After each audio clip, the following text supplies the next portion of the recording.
मौशी इस्तेहकाम के लिए मैं और आर्मी चीफ दोस्त ममालिक के पास गए।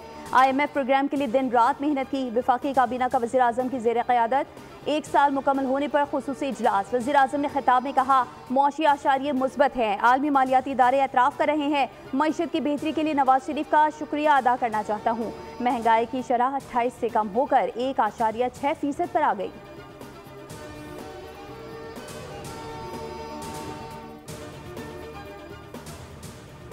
और IMF 6 माह की कारकर्दगी का जायजा ले रहा है। हमें बातचीत को आगे बढ़ाने के लिए जिद्दत को अपनाना होगा। वज़ीर ख़जाना मोहम्मद औरंगज़ेब कहते हैं, मईशत बेहतरी की जानिब गामज़न है। आने वाले दिनों में पायदार तरक्की का हदफ हासिल करेंगे। आलमी मालियाती इदारे IMF के वफ़द की वज़ीर ख़जाना मोहम्मद औरंगज़ेब से मुलाकात।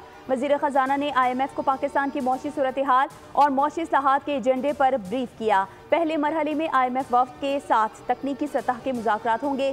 क्लाइमेट फाइनेंसिंग पर भी बातचीत होगी।